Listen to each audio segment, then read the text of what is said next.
Mr. Mayor. Thank you. Tonight we have two distinct parts to our meeting. The planning and zoning portion will be handled first, followed by the regular commission meeting. I'd ask the clerk to read the statement required by state law governing the planning and zoning portion of our meeting, followed by the items on the planning and zoning consent agenda. We would like to welcome all present to the meeting of the Unified Government Commission.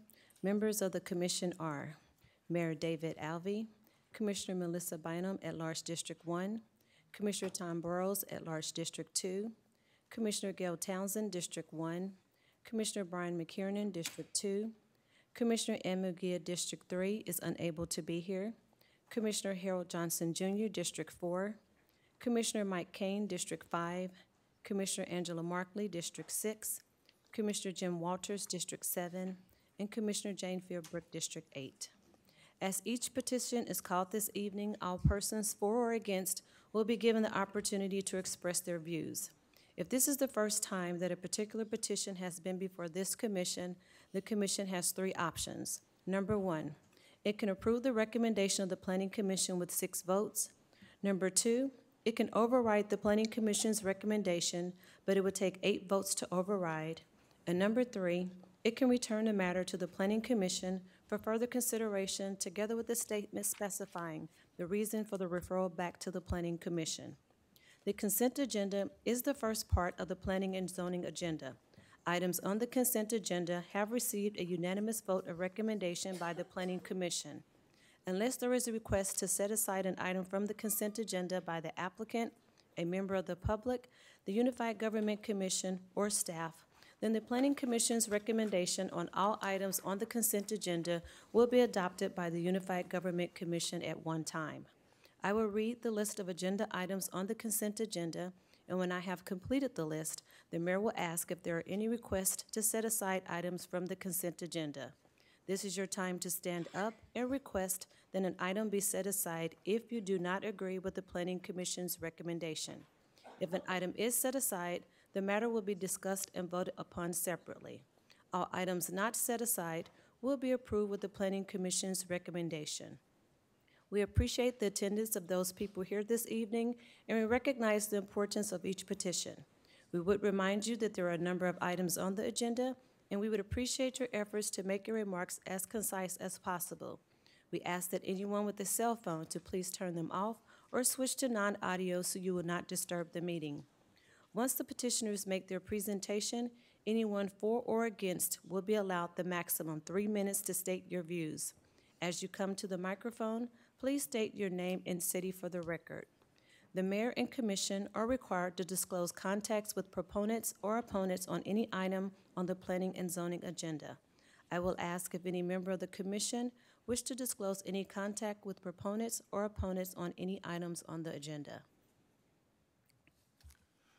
Commissioner Bynum. I've had contact with both the Unified Government and the school district on plan review item PR 2018-18. I've also had contact with the community. Thank you. Commissioner Walters.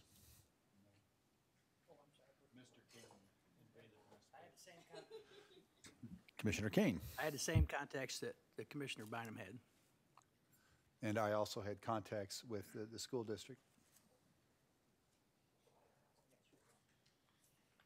I will now read the items on the consent agenda. Change of zone application item 13167, Dwight Reagan. Change of zone from R1 Single Family District to AG Agricultural District for agricultural activities at 3504 North 49th Drive. Recommended for approval. Special use permit applications, item 1, SP 2018-64, Dallas Wood with 12th Street Auto Sales. Renewal of a special use permit for an auto sales and repair shop at 914 South 12th Street.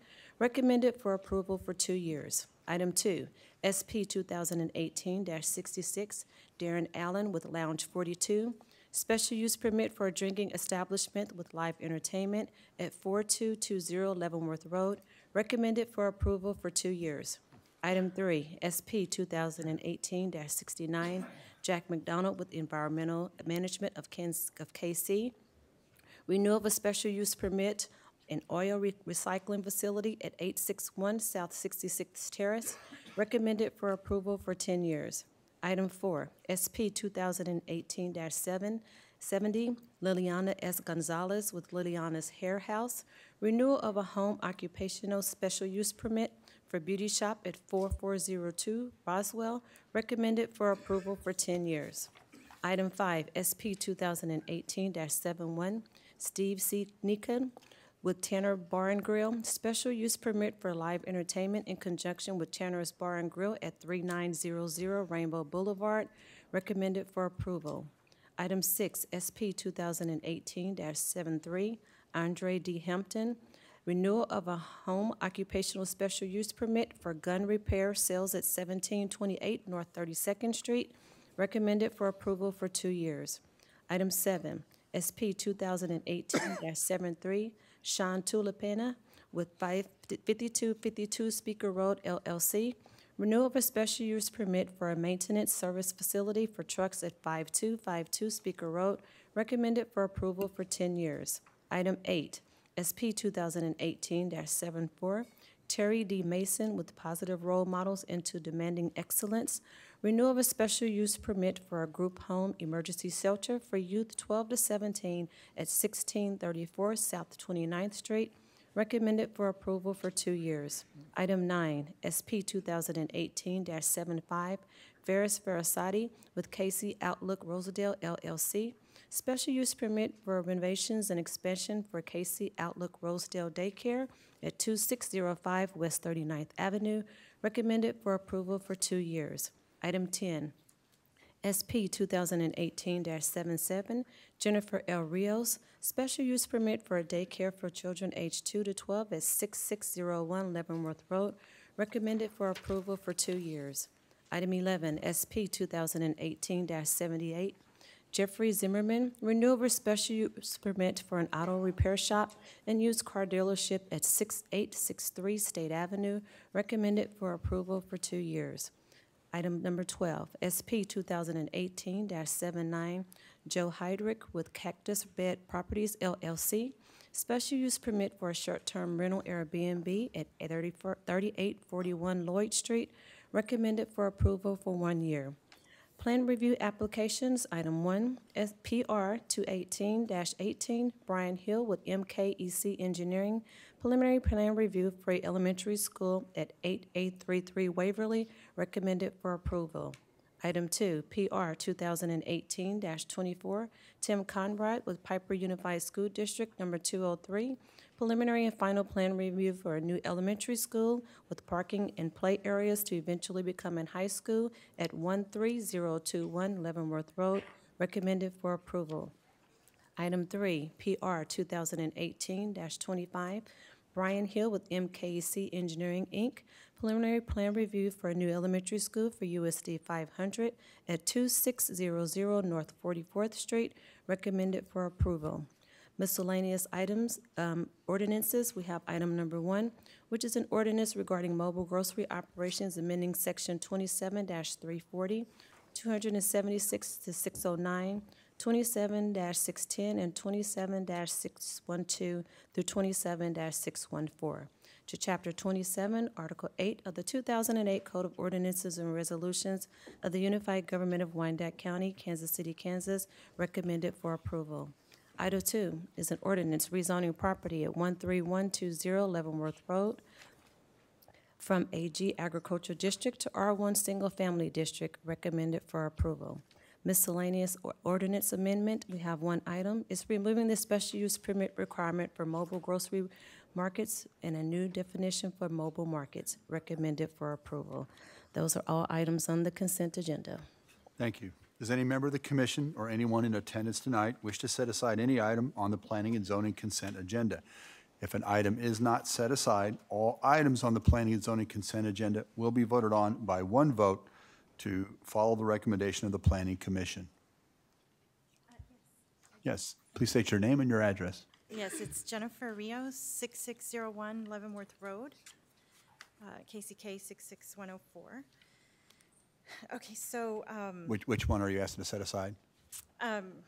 it's the SP 2018 2018-77.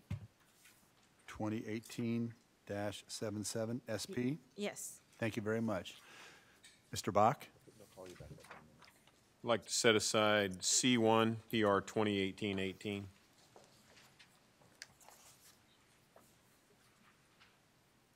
And Commissioner Townsend? Thank you, Mayor. I'm asking to set aside the miscellaneous ordinances concerning the mobile grocery store operations. There are two of them. Thank you. Thank you very much.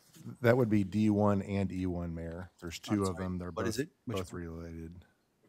D1 and E1. They're related. D1 and B1? E1. E1.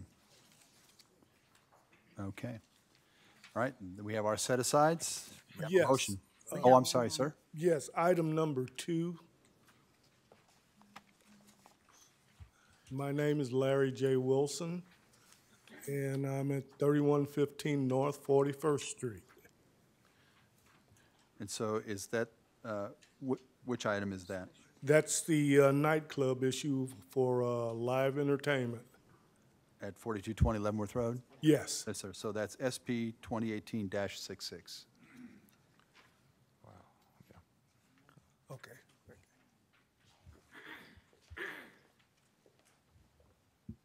Yes, sir. My name's Eric Crew, and I represent the building 2217 to 2223 West 39th Avenue, and asking for a set-aside on item 5, the karaoke at the Tanner's Bar and Grill. Which one is that? B5. Thank you, sir. You have those in order, Bridget? All right. Thank you. Any others? Second. Motion and a second. Thank you. Roll call, please. Roll call, Walters. Philbrook. Aye. Bynum. Aye. Burrows. Townsend. Aye. McKiernan. Aye. Johnson. Aye. Kane. Markley. Aye. The vote is 9-0. That motion carries. So which one's up first? The first set aside is going to be B2, special use permit. Okay. Mr. Bach? Mayor, I'd actually turn this over to Rob Richardson with the planning staff to give a quick overview, and then I suppose we can turn it to the applicant. Thank you, Mr. Bach. The application here is a change in ownership of the drinking establishment with live entertainment at 4220 Leavenworth Road. It comes to you recommended for approval by 2 years, and I believe the applicant is present and could speak to the details of his operation. Okay, great. Please come forward.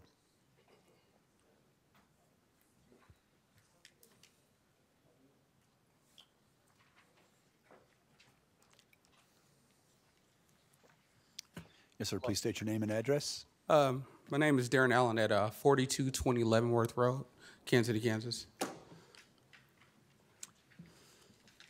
And Yes, sir. Tell us about your project. okay, I acquired. I worked at the lounge for over 5 years.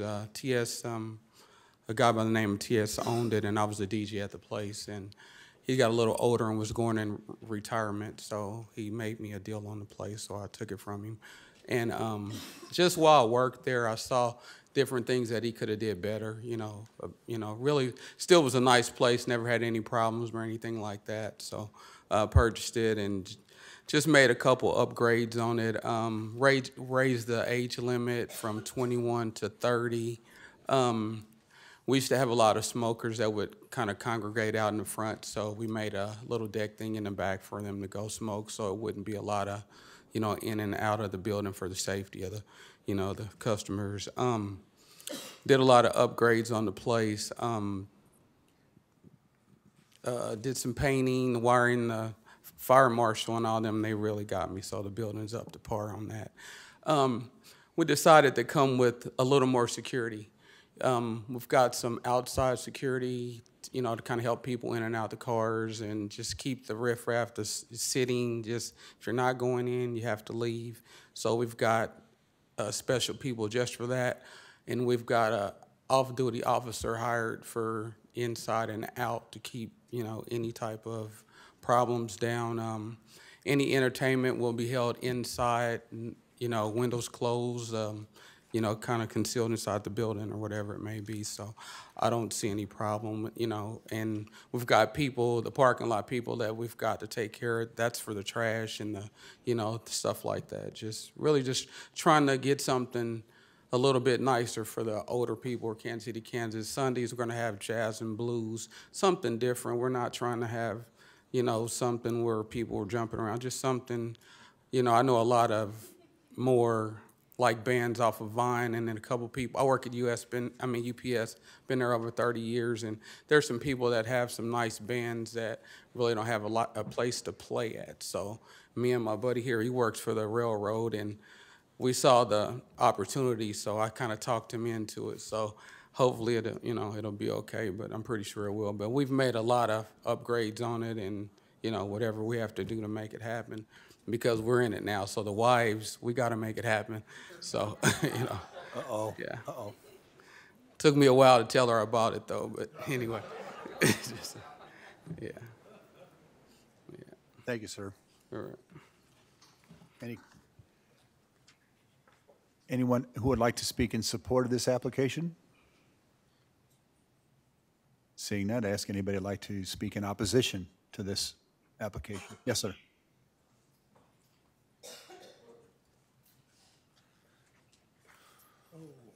Larry J. Wilson, 3115 North 41st Street. I'm in proximity of the club there. And the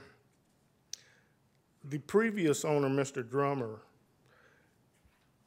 agreed to police the area after the club's closing hours and before it opens the next day.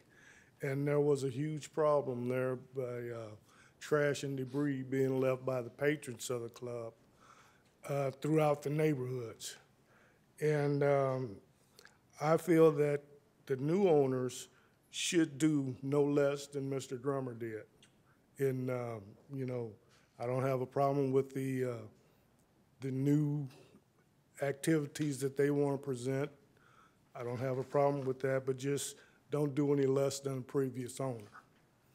And I would like to ask the board if they would entertain the idea of putting tow-away zone signs on 41st Street rather than no parking signs, because it's about as bad as Leavenworth Road because it's no shoulder on either side of the street. And with the overflow patrons from the club, if they park there, it's non-negotiable. So I would just entertain the idea of putting tow-away zone signs as to no parking signs. And everything else I'm comfortable with. As far as the policing of your parking lot or your added security and everything. You have 1 minute, sir. Yeah, I'm good with everything else. Just don't do any less than Mr. Drummer did. Thank you, sir. Would the petitioner like to make any closing comments? I also like to say that, I'm Alfie Carter, 4220 Leavenworth Road, business partner with Mr. Allen. As he stated, we have parking patrol. They'll be canvassing the neighborhood. We also contacted the city about the vacant lot that's next door to the property, about obtaining it, and so we can add additional parking, as well as there was parking in the back, but there was no lighting, some overgrown weeds, so we're in the process of trimming that back and adding additional parking so that parking won't be an issue on 41st Street. So. Thank you. I'm sorry I missed you, sir. Please come forward.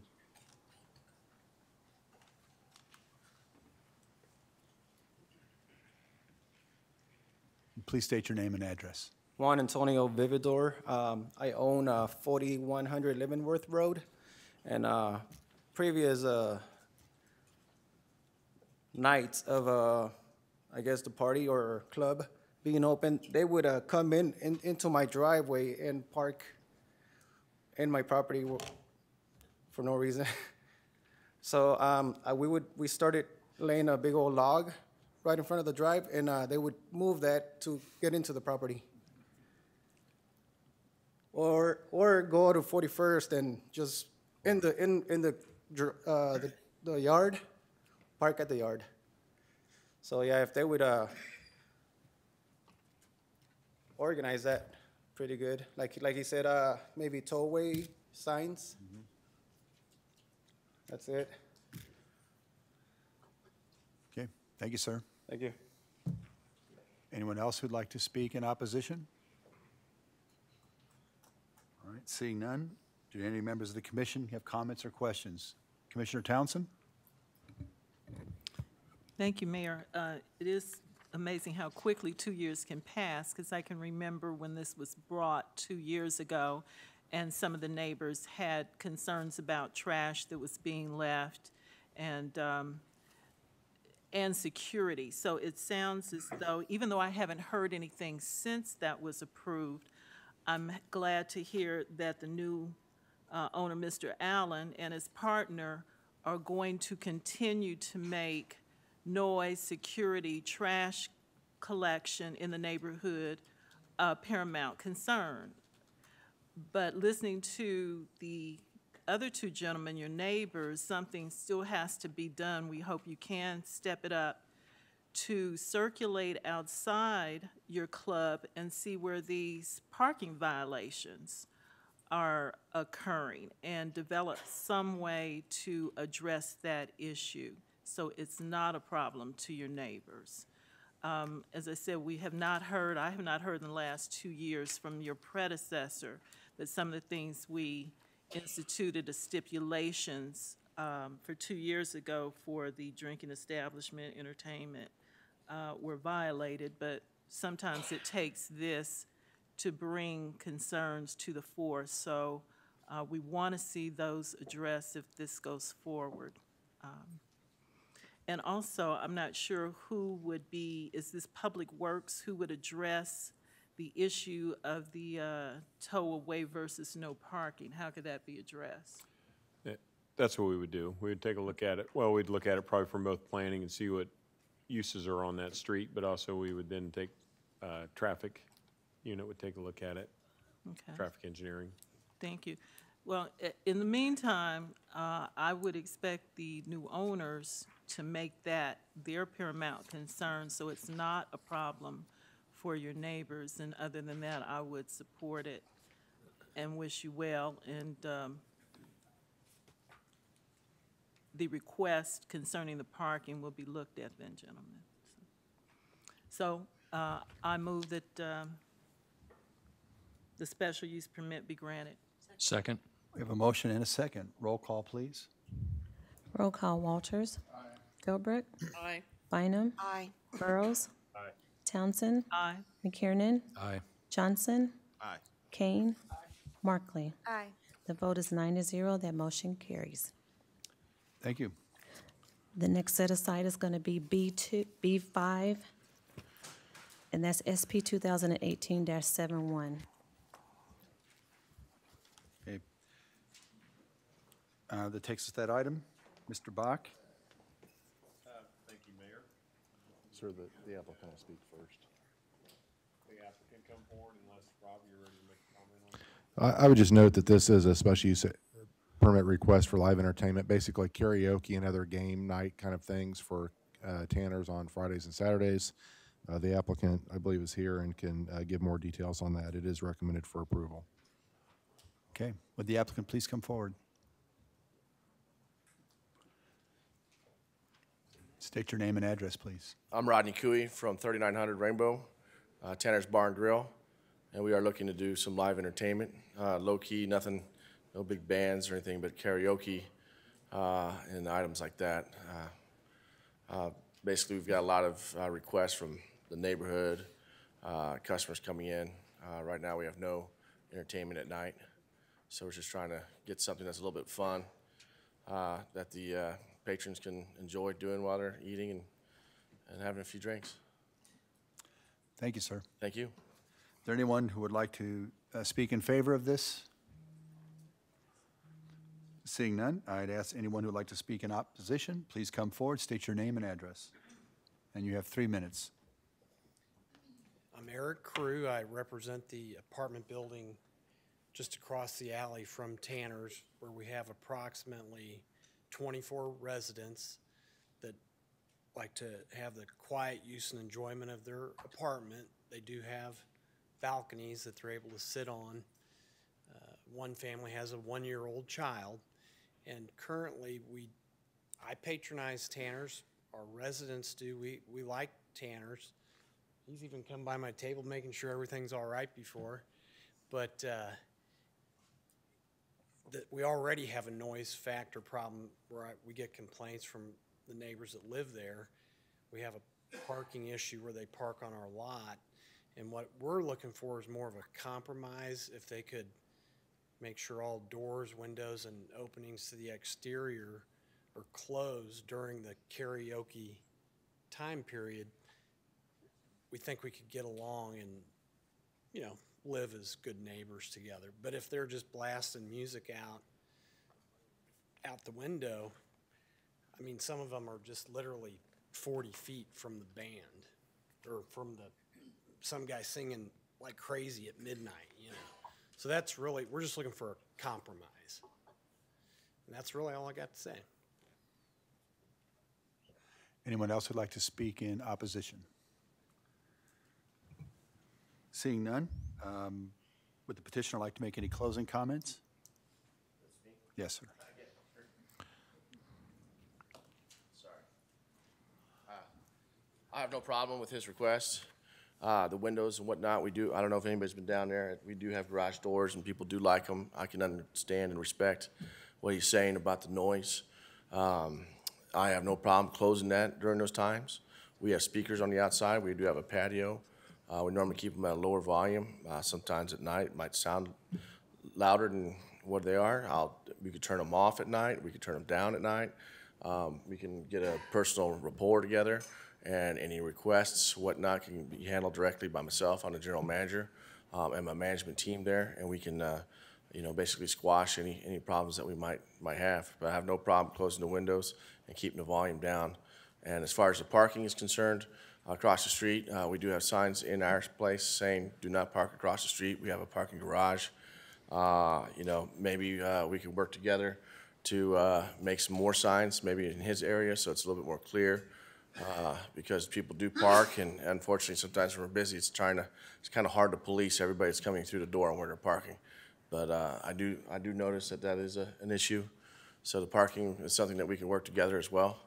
So were those the two main? Yeah, okay, yeah, I have no problem on either of those, or anything else that might arise, trash or anything like we were saying about the other club, anything like that. We have no problem policing our area and keeping the neighborhood nice. Okay. Thank you, sir. Do any members of the commission have questions or comments? Move for approval. I'm sorry, Rob, you have one comment? I was just going to say their hours are 8 to 11 for their live entertainment, so that would be the hours that they keep the doors closed and keep the outside speakers off. Okay, thank you. Move for approval with the stipulations, closing the door, working with the neighbors on the parking issue. Second. You have a motion and a second. Roll call, please. Roll call: Walters. Aye. Philbrook. Aye. Bynum. Aye. Burrows. Aye. Townsend. Aye. McKiernan. Aye. Johnson. Aye. Kane. Markley. Aye. The vote is 9-0. That motion carries. Thank you very much. Mr. Crew, I promise not to come and sing there.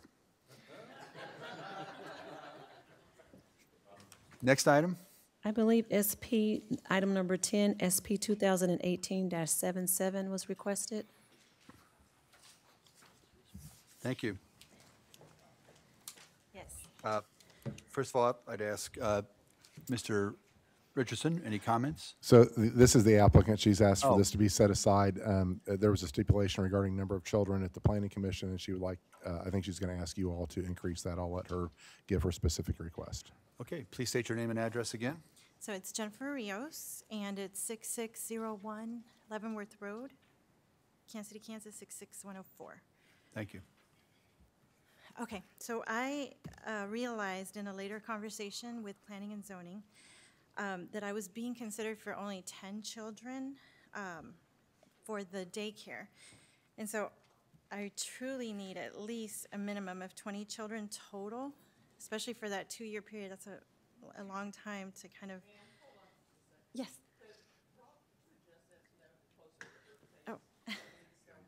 You're just going to have to, you almost have to eat these. Uh-oh. Okay, I'm sorry. Yes, so I was saying, I need a minimum of 20 children total within those 2 years to kind of get the business running and be able to pay for the expenses that I'll have and the help that I'll need. And when I had previously said 10 in the conversation that I had last time, I was just saying that that would be the amount that I would have in my group at the daycare, is what I was trying to say. And among the 10, that would include my 2 children, which is my 10-year-old and my 7-year-old, so it's really 8. So I was wanting to see if we could add at least another 10 so that I could have another teacher and have 20 total within those 2 years, because I do believe that I can meet that amount within the 2 years. And I also would actually need that to be able to cover my expenses. So I need to see if we could amend that. All right, I'm the commissioner in that one. I've got a couple of questions for her. So originally, when this came before our planning committee, our commission, they approved what you asked for as 10, right?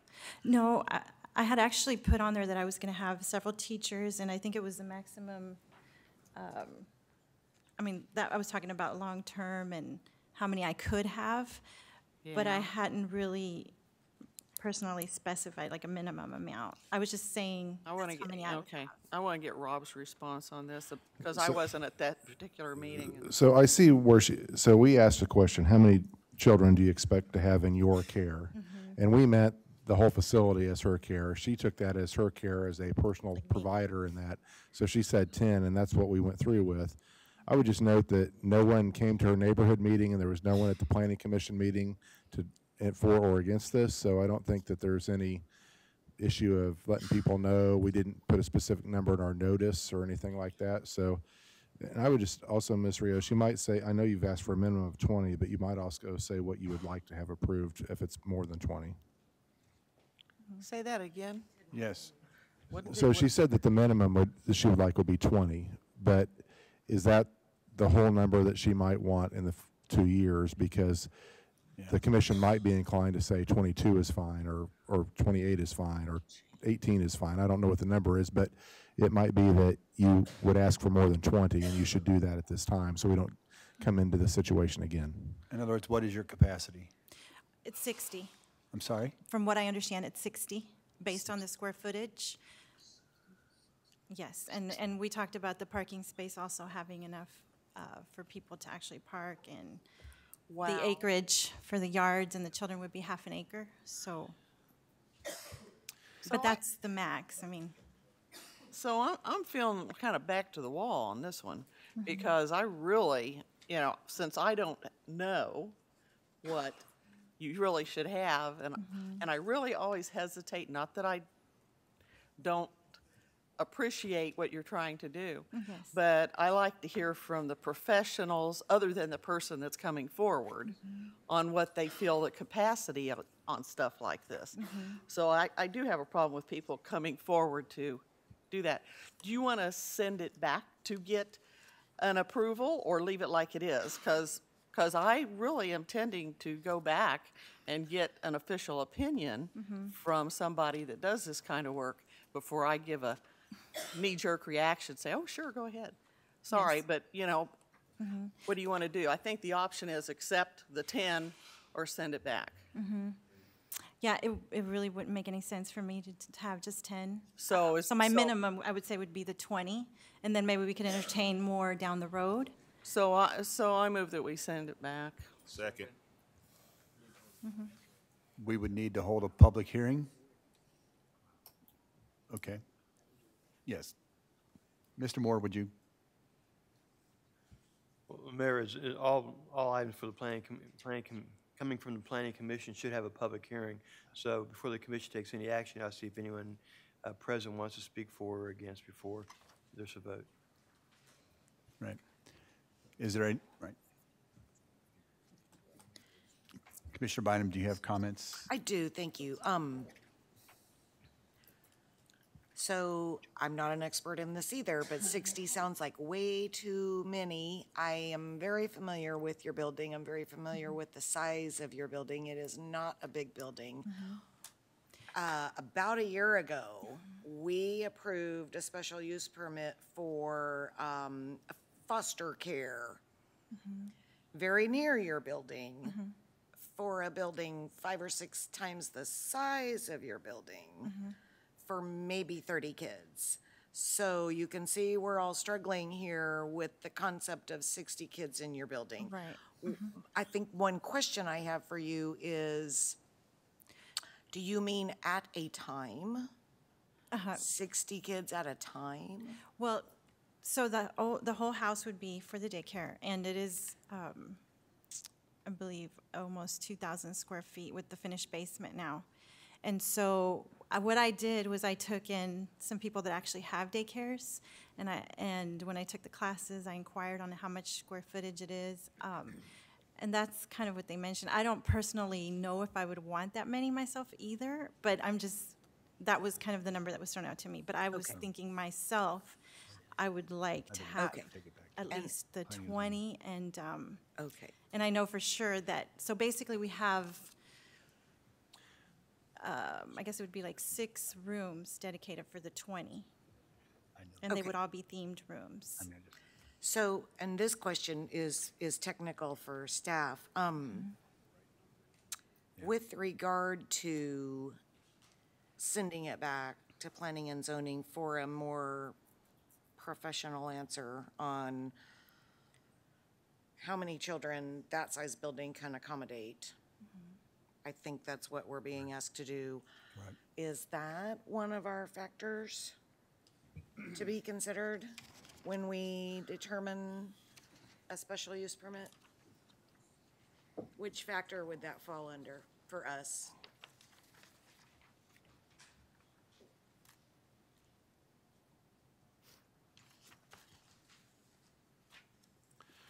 I think that would fall under criteria 12, whether the proposed use would result in overcrowding of land or cause undue concentrations of population. Okay, good enough for me. Thanks, Rob.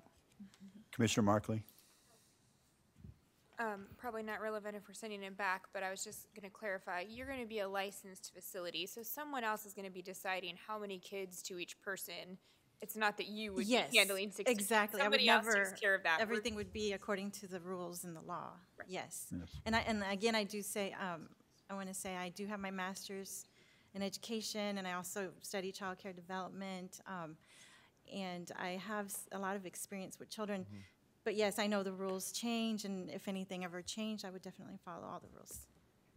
And actually, my teacher-to-student ratio, I want to be lower than other places. That's really what I want to strive for, because I want them to have that extra attention, that extra care. So again, that's another reason why 10 really wouldn't work for me.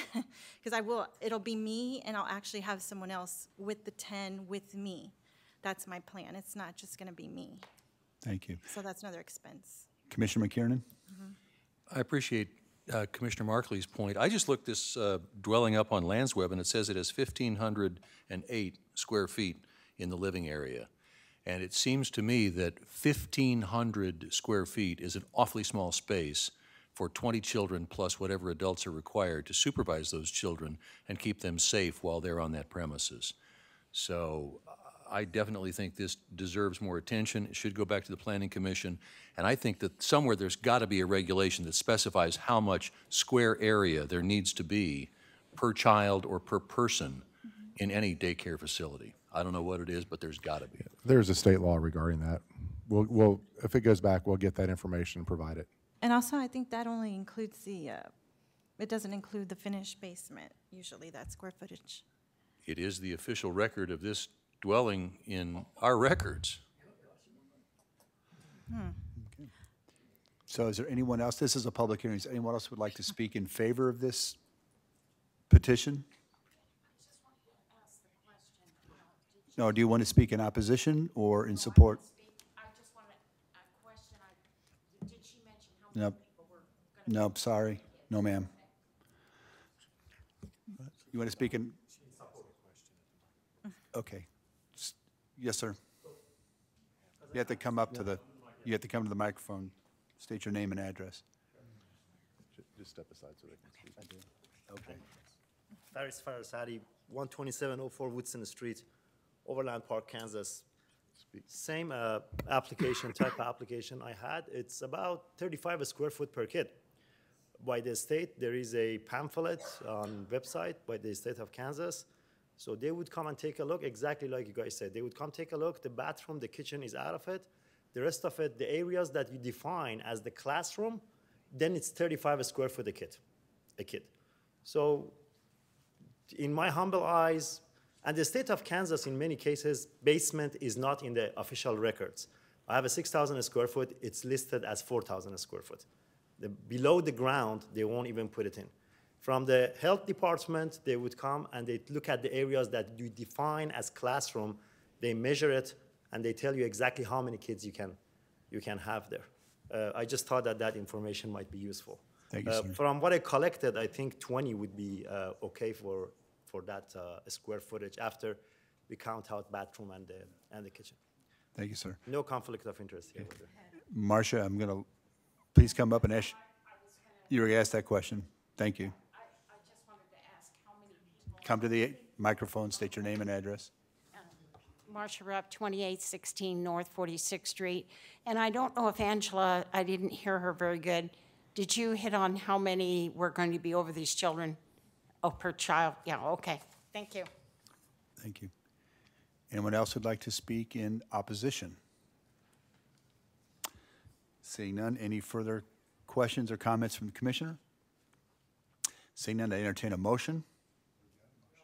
We have the motion. We have a second. Roll call, please. Can you Motion back as to how we're supposed to be going on that. I don't even know who made the motion. Me. But I want it read back to everybody so we know what we're voting on. I don't even know. I voted to vote it down, but if you want to, we just, to send it back. I thought you sent it back Send it to back to planning. Planning Commission using 12. And I seconded sending it back to Planning Commission. Now we have a motion and a second. Roll call. Roll call. Walters. Philbrook. Aye. Bynum. Aye. Burrows. Townsend. Aye. McKiernan. Aye. Johnson. Aye. Kane. Markley. Aye. The vote is 9-0. That motion carries. Thank you. May I ask a question? I wasn't quite clear. When she stated 12, what she meant? Oh, so just to clarify, this will go, I think we can get this onto the October 8th Planning Commission meeting, so that will be the date that it's heard at the Planning Commission, and I'll talk to Ms. Rios right now about the other issue. Thank you. Next item. The next set aside is under Plan Review Application Item 1, PR 2018-18. It was set aside by Administrator Bach. Mr. Bach. Thank you, Mayor. We were glad to see the school moving forward with the elementary school. I've set this item aside as it relates to the related infrastructure that we believe is going to be required in relation to it. If commissioners saw, we did an update and addendum that was put out with the Monday agenda at the beginning of your packet. So if you've seen that, and I shared a copy of this with the school district for what we intended to issue out. So the issue at hand really comes to not the building itself and what they're putting in on the property, but rather as it connects to 91st Street today. What we anticipate seeing that is if the traffic that would be caused by the school as it comes to 91st, we do not believe that road in its present condition would be able to last very long through this. And in fact, we anticipate they would probably require a total reconstruction at a minimum from Parallel up to Georgia. We estimate that cost would be around $6 million. If we were to look at it all the way from Parallel to Leavenworth Road, that could be a project over $20 million. And on the screen, you can see the site where it is and then the actual roadway. So along Leavenworth Road. What we've talked to the school about is an alternative that potentially We could make this road connect down to the south to 90th Street. If you could advance to that slide. One more. So this little different look at it, but the school's property is right at the north end of this new road. So this allows for, essentially, we would just build right off the 90th Street where there's currently a light and build up through that way. As we looked at this from our own engineering perspective, that would probably allow us for the future, if we wanted to go ahead and connect that newly 90th Street and align it over to 91st Street, and then probably just do away with that little corner road down how 91st runs today. And then essentially the street coming off there would be almost like a driveway that moves on up to the school property, which would require them to realign some of their property. So the difference here is we think this project, I put in the memorandum a note up to 2.5. We think some of our numbers that we're probably well below 2 to make this happen, if not below $1.5 million. So it would require some land acquisition, be it acquiring all the property or at least the right-of-way to build the road through that property, and then also to come into this from the construction that it would take to add on to the intersection. So I have a recommendation, and I can go into that, but I wanted to provide the opportunity if we want to have a school say anything or a public hearing or such. Sure. Would the applicant please come forward?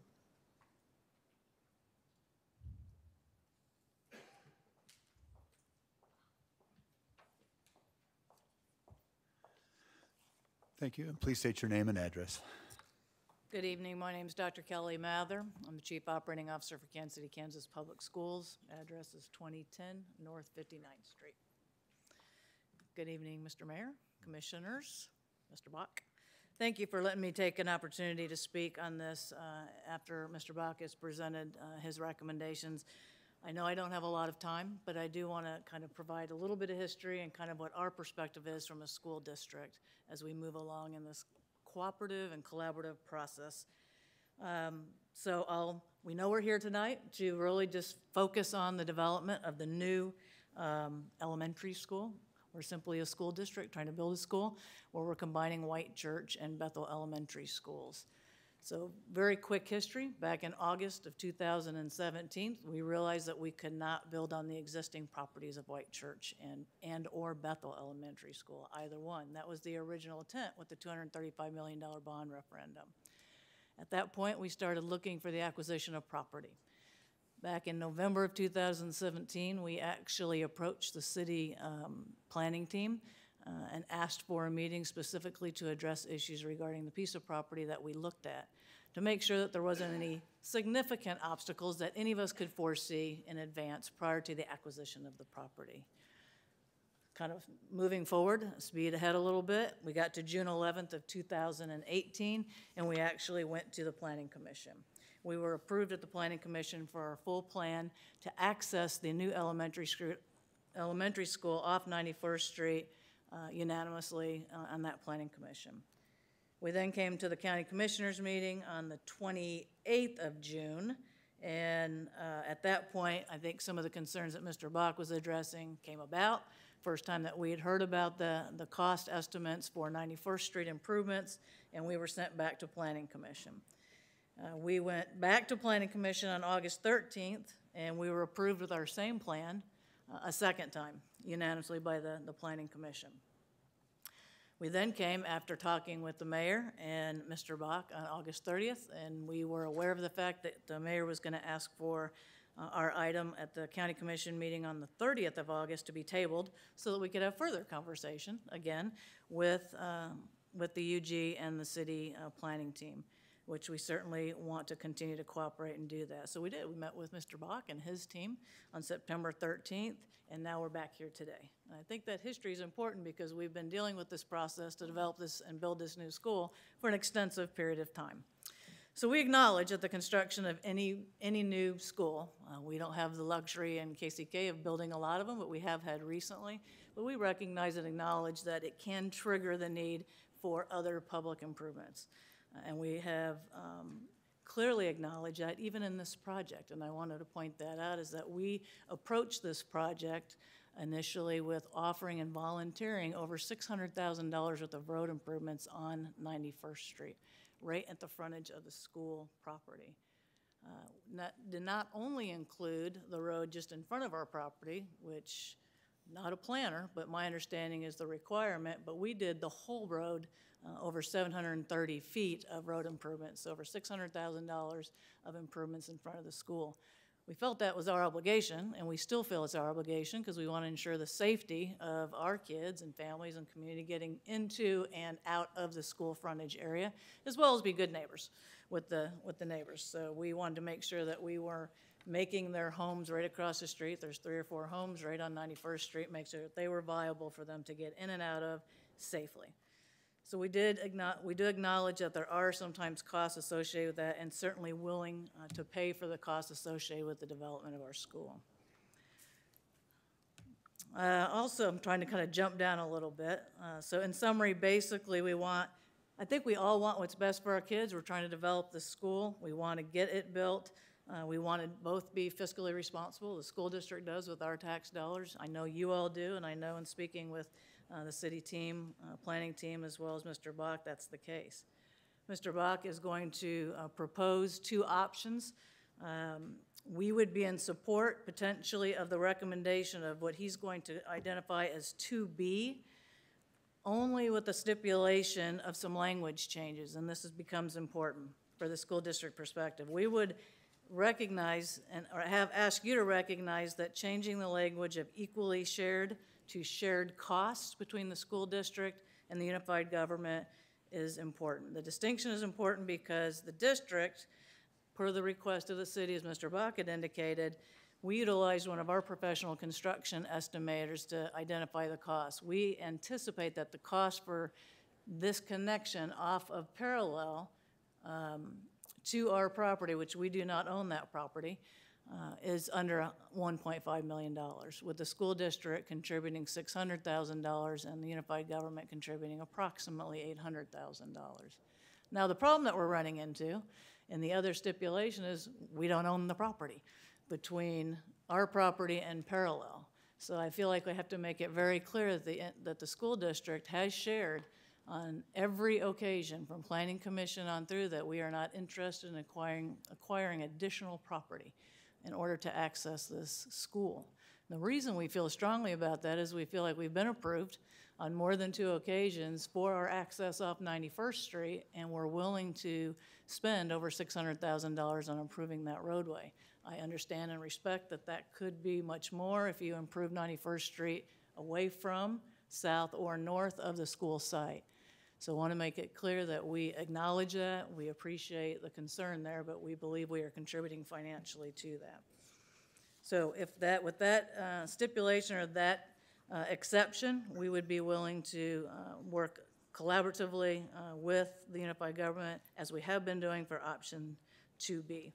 If that's not possible, the district would respectfully request that the Board of County Commissioners approve our original plan as submitted by the district, providing that access off 91st Street, with our contribution of over $600,000 in road improvements for 91st Street. So as it was presented and approved before, if we can't come to an agreement on the other language.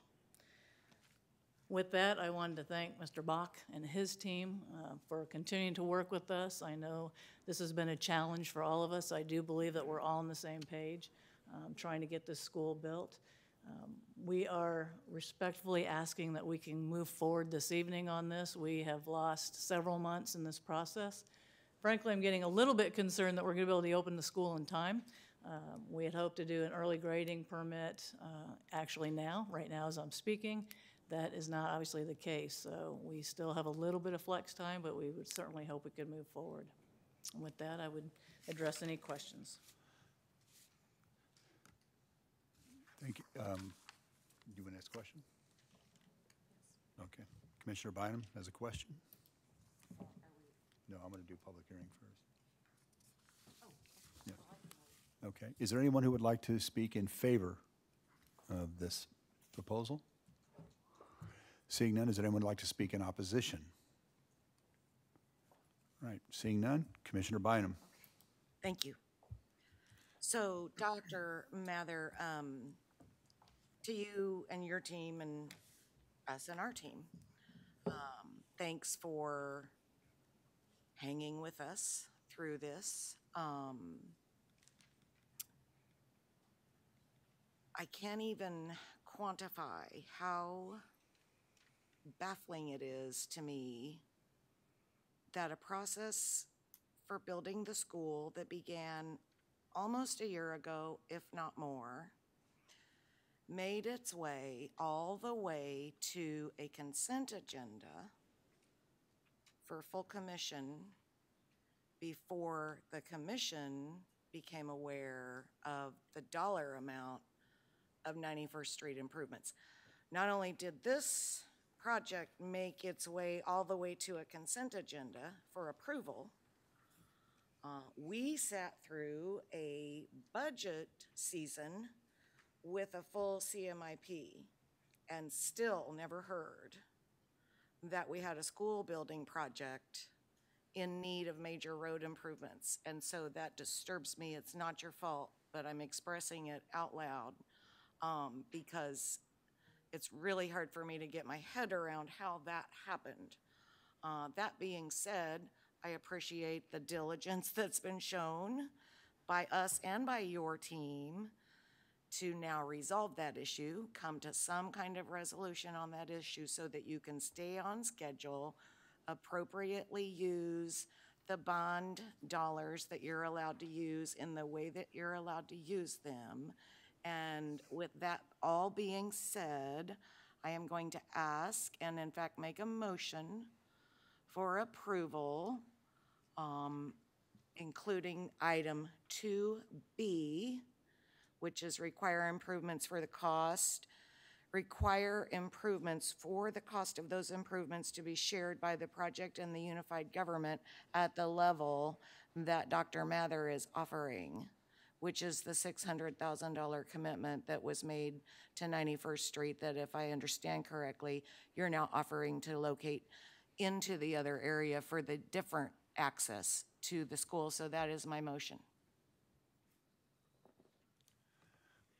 We have a motion. Any comments? We have a second. Roll call. Roll call. Wait, we have some discussion. Sorry, people are not coming on.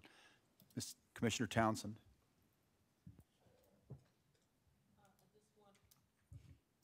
I just wanted to be clear with Commissioner Bynum's motion and what I heard Administrator Box say. With the $600,000 that Dr. Mather referenced from the school district, what is the number that leaves the commission to deal with in terms of the improvements? And also, I heard Dr. Mather mention some property. Will acquisition of additional property be required or not to go forward with this proposal? And if so, who does that fall on? Did I understand you correctly, Dr. Mather, that the school district is not looking to purchase it? So do we need to purchase additional property, or does it need to be purchased for this process to go further? Those are just the basic questions I have about this. The project running south would require the acquisition of property that is privately held at this time. Total cost, I believe, Dr. Mather's staff, the firm she has on this, has calculated a cost that they think this would be somewhere around the $1.5 million range. So that puts more on our share, but I can't sit here tonight and verify for you that our costs couldn't be more. When our team looked at it, they said we should be able to do this for less than $2 million, though we haven't spent a lot of time working on this project, which is why I put forth a recommendation that said we should share the cost of this, of any property acquisition or any land cost. And my reason for pointing this out as it came forward, and I think the Planning Commission looked at this and said it's not our responsibility to pay for projects, though noting it would cause infrastructure concerns, I wanted to make sure you all knew, because typically a developer will pay for the infrastructure costs that they cause. So I wanted you to make sure you knew in approving this item and moving forward that somewhere along the line, somebody's going to be paying for new streets. Fortunately, school districts, as we talked about it, we had developed an alternative solution to drop this to the south. So going from a $6 to $20 million of caused infrastructure costs to less than $2 seem much more palatable, whether we're paying the whole bill or we're sharing the bill with them or having them pay the full bill for it, which are all within the purview of what you can do as a governing body on new projects that want to come forward. And that's typically what we do with any private development as they come in. So where the money comes from, this is not identified yet. I would have to come back to you as we finalize the cost. I'd probably come back as we negotiate the land cost. And I have no problem from our staff perspective of working forward to acquire the cost or acquiring the land, whether that be one that we needed to do, because I think we have a willing land seller, but they always have prices that come to it. But we'd be able to try to work with them to acquire it. We're building a street, so we can always use eminent domain for access, so we can get a hold of the property. But we'd still need to identify how that comes out of our CMIP budget. Okay, I'm still a bit confused as to the number that you're talking about. The 2, is that after or before the 600,000 that Dr. Mathers? That would include that. Okay, so we're looking at about 14 then, or 1.4. Potentially, yes. Not including potentially acquisition costs. No, I think that would probably, that Include should get us there. All right, thank you. Commissioner McKiernan? Thank you, Mr. Mayor. I want to go back to Commissioner Bynum's original point, and it does not have to be here tonight, but I'm going to ask our staff to please double back and report to us, where did our process break down that we made it so far into a process before this roadblock or potential roadblock was uncovered. And I do think that it's an important point that as we have similar projects slated to come forward in coming months and years, we try to avoid repeating this. I could answer that if you would like. So before the property was acquired, their real estate agent met with Zach Flanders in my office, who expressed to them a myriad of issues with this property and did everything but say, don't buy this. It appears that that information didn't get conveyed to the school district. So that's error 1. The second part related to the actual quality of the street. You'll recall that as part of the Public Works program, they had some firm go out and test the quality of all of our streets. Until that happened, we didn't know how bad this street really was. That report came out between Planning Commission and the Board of Commissioners meeting. And Mr. Fisher felt like he was obligated to inform you that that street was worse than we thought it was before, and that there was a cost now associated with it we didn't anticipate. So those are the 2 things that I think happened that got us to that position. Commissioner Burrows? Thank you. My concern is who's going to be responsible for the ongoing maintenance of the road that's being proposed in the alternative? Who's responsible for the upkeep, maintenance, and ongoing upgrades to that road when necessary? Well, anything that's declared public street would be the responsibility of the City of Kansas City, Kansas. If it's the private, let's say, this could go a couple of different ways. We could just say, as you see the curve coming up there, that could just be public street, and then the rest could be declared a driveway up into the school property. Then that would be the school's responsibility. If we made it a street all the way up to that property line, then that would be our responsibility. So I think that would still need to be worked out with the school district as we go through and work this out. I would hope that we would do that. Will we need to upgrade the intersection with either a new traffic light, a hand push button stoplight for a crosswalk? What other improvements are we looking at to ensure that if that's a public street, that we'll have access to fire protection and be able to handle the emergency responses that we may be faced with in that particular proposal? I don't know that I can speak to all the details. Unfortunately, Mr. Fisher was out of town at this time, but as he had looked through some of the numbers on this project, but we do have a light there we would have to add to the light because that light does not face back toward the north. So there will be modifications as part of this project that would have to go to that lighting. And I would assume we would want to look at it as having some type of crosswalks in place as well, Commissioner. So yes, there'll be some upgrades put into that intersection as part of this project. Mr. Bach, I would just note that their service area for this school is all north of Parallel, so we don't anticipate children walking across Parallel. And so they intend to bus all the children to the school site. So in addition to what we would normally do for the signal upgrade, don't anticipate kids walking north and south across Parallel there. It's a pretty big intersection. Right. Okay. All right, we have a motion and a second. Roll call, please. Roll call. Walters. Aye. Philbrook.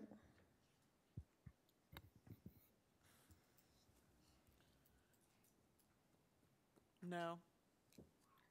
Bynum. Aye. Burrows. Aye. Townsend. Aye.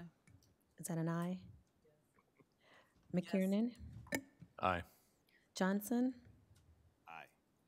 Kane. Markley. Aye. The vote is 8-1. That motion carries. Thank you.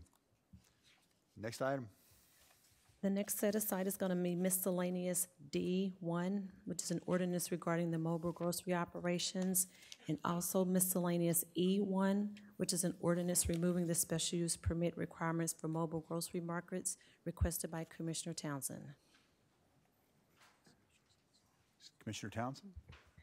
Thank you, Mayor. I just wanted this opportunity to more or less close the loop for any of our citizens who may recall when this proposed ordinance concerning the mobile grocery came before us in February. There were several issues raised by some of the citizens present. I raised some of the other commissioners concerning size of the equipment, trash, location of these mobile grocers, various days, hours of operation. None of those things we felt were adequately addressed. And I'd just like to thank the planning staff, and particularly Mr. Matt Kleiman, Ms. Alyssa Carradine, the mobile market community council personnel who worked on this to try to address those concerns.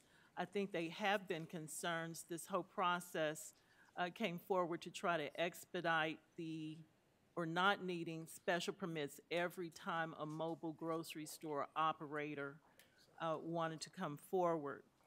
So we hope that the purpose for having these mobile grocery stores, which is to make healthy food stuffs more readily available to our citizens who may not be conveniently located to a full-service grocery store. We hope this works, but we still try to preserve the rights of homeowners to be comfortable in their home, and we hope the operators of these mobile grocers respect where they're going to be located, and also the patrons abide by the restrictions or requirements put in the ordinance.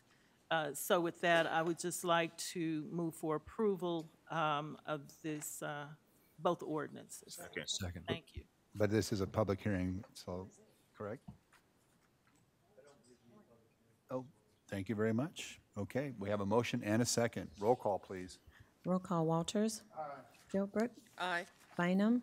Aye. Burrows. Aye. Townsend. Aye. McKiernan. Aye. Johnson. Aye. Kane. Markley. Aye. The vote is 9-0. That motion carries. Anything else? That was the final set aside. All right.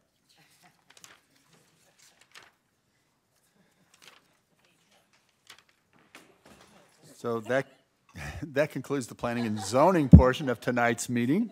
We'll now move to the regular portion of our agenda.